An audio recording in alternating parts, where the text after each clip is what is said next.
Ipasok ka namin, kwentuhan mo na lang kami tungkol dito, hintayin natin yung balita. A few minutes after that, dumami na yung mga tao kasi talaga napansin nila, iba na talaga yung usok na lumalabas. At pinalad tayo na tayo yung kauna-unahang istasyon na nakapag-announce sa mga Pilipino na nakapili na nga ng bagong Santo Papa. Kasama ng mga kababayan natin ang GMA News. Hindi lang sa kanilang pighati, kundi pati na rin sa kanilang tagumpay. Noong May 2006, sinamahan ng reporter naming si Jiggy Manicad ang mountaineer na si Romy Garduce sa kanyang pag-akyat ng Mount Everest. Ang ice axe na ito na ginamit mismo ni Romy ang nagsisilbing alaala ng kanyang makasaysayang pag-akyat.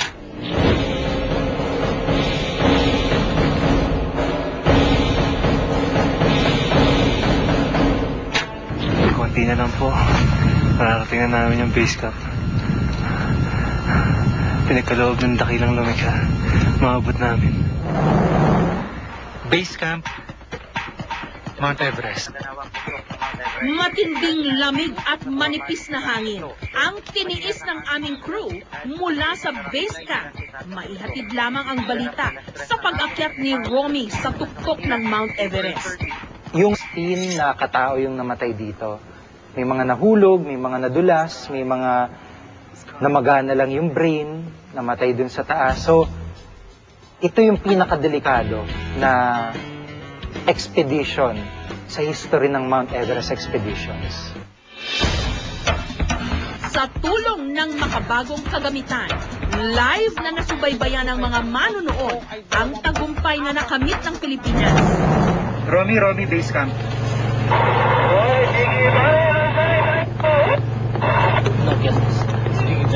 Ang galing mo, pre! Kamusta ka dyan?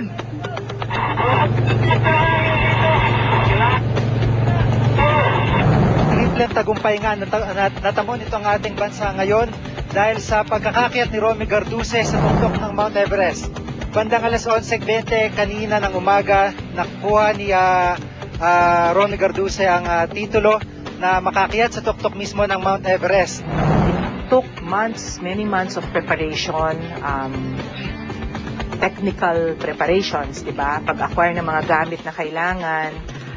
We even had to test yung mga reporters kung sino yung qualified na magpunta doon. Mataas ang pagpapahalaga ng mga taga North Korea sa kanilang great leader na si Kim Il-sung. Siya, 2007, sa kauna-unahang pagkakataon, nabigyan ng pahintulot ang live broadcast ng isang Filipino network mula sa Pyongyang, ang kapitolyo ng Democratic People's Republic of Korea o North Korea, ang isa sa mga natitirang komunistang bansa sa mundo.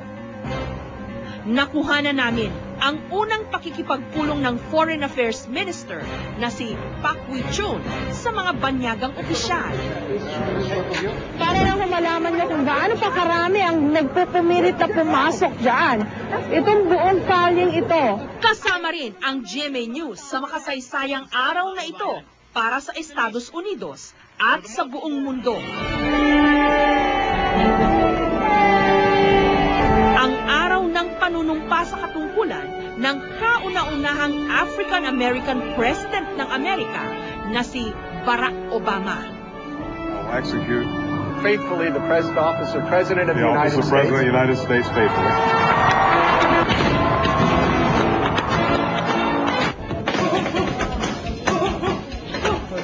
Sinubaybayan din ng GMA News ang unti-unting pag-akyat ng pambansang kamao Manny Pacquiao sa rurok ng tagumpay sa larangan ng boxing. Sa loob ng isang dekada, 7 world titles na ang nakamit ni Pacman, kabilang na ang WBO Welterweight Championship na nakuha niya kamakailan lamang mula sa laban nila ng Puerto Rican na si Miguel Cotto. Isang pribilehyo para sa GMA Network ang eksklusibong maihatid ang karangalan na ito sa tahanan ng bawat Pilipino.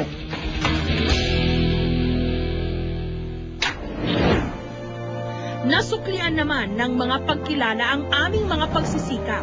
Malaking karangalan ng mga ito, hindi lamang para sa aming istasyon, kundi pati na rin sa buong industriya ng media sa buong Pilipinas. Ang coverage ng saksi sa Bagyong Gloria na nanalasa sa bansa noong 2001 ang naghatid sa GMA News at sa buong Pilipinas ng Gold World Medal mula sa pamosong New York Festival. Nagkaroon din ng congressional citation ng GMA News dahil sa kontribusyon nito sa lokal na broadcasting industry. At ngayong taong 2009, nakamit ng 24 oras ang Gold at Silver World Medal ng New York Festival. Talagang paninindigan ka ng balahibo, no? Hindi dahil sa nanalo ka, hindi dahil sa nanalo ang network mo, kundi dahil ang nanalo ang iyong bansa. Mel, isang araw matapos salakayin ng ang dalawang barangay sa Causuagan, Lanao del Norte, hindi pa rin tiyak kung ilan ang patay. Nagkabit ng Silver World Medal ang 2008 coverage ng GMA News sa Lanao del Norte, kung saan daan-daang miyembro ng Moro Islamic Liberation Front ang umatake sa ilang barangay ng lalawigan. Nag-ulong na lang ni. Mga evacuees na galing tipo-tipo dumadaan dito dahil yung lugar ng Abu Sayyaf at MILF nandito lang sa likuran namin. Pinarangalan naman ng Gold World Medal ang report ni Jiggy Manica sa karahasang naganap sa 2008 election sa Tipo-Tipo Basilan na kumitil sa buhay ng isang sundalo, si Corporal Angelo Abeto. Nakuna ng grupo ni Jiggy ang mahigit 4 na oras na hirap na pinagdaanan ni Abeto bago pa dumating ang helicopter na nagdala sa kanya sa ospital. Ang labi ni Abeto ay nakatakdang ilipad sa... Ngunit dead on arrival na si Corporal Abeto. Nalalaman nila na sa Pilipinas, ang mga taga-media, pati na mga taga-panood, may utak na ang Pilipinas hindi isang bansa na taurong, tulad na lang ng parating na ilalathala ng maraming media sa buong mundo na ang Pilipinas world class. Talagang hindi natutulog ang balita. Kaya gamit ang makabagong teknolohiya, mas pinalakas at pinabilis pa ng GMA News ang paghahatid ng balita sa telebisyon. Kasi di ba sa balita naman talaga pabilisan kung sino una.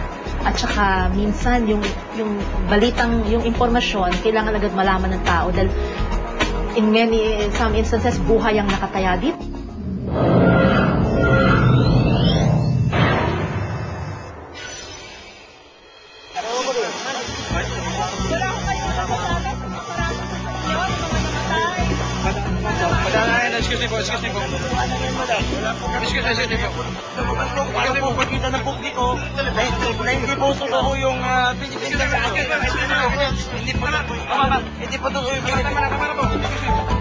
You're witnessing our history's most significant events on Limang Dekada, the GMA News 50th Anniversary Special, presented by San Miguel Beer.